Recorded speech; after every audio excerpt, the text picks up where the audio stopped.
Over the next 2 minutes, I want to make you think about, understand and reflect on what happens when you put some text on your whiteboard or your display screen. Now, what happens as soon as we put anything on there that we can read? As human beings, we want to read it. Fine. But the problem comes when we start reading it back to our children in our classrooms. And the reason this is because when we read something ourselves, and we do some silent reading, we read something off a display screen, off a board, we have an inner voice in our head that reads it back to us. So we can almost hear that inner voice reading it back to us as we're silently reading.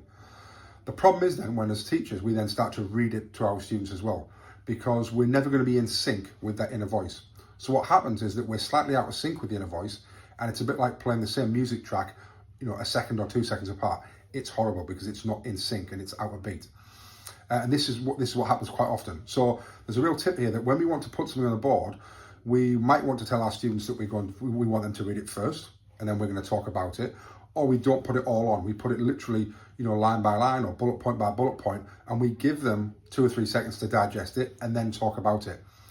We need to understand that this happens because actually if we're just going to put things on there and then start reading it to people, or we're going to be concentrating on the first bullet point and they're at the last one and they're reading it down there, they're not going to be engaged, they're not going to be taking it in, and that inner voice is going to be competing for your voice as well. And it's actually not a very nice or comfortable place to be trying to read something and having it read to you slightly out of sync.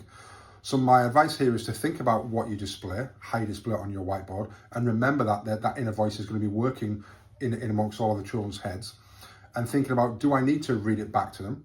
Do I want to get them to read the first bit and then talk about it? And just understand that actually just because we put information on the board, we don't have to read it, because actually our children, if they can read, will be wanting to read it. So reflect on that, think about how you do that, when you do it, and also remembering that we have that inner voice, so our children will have that as well.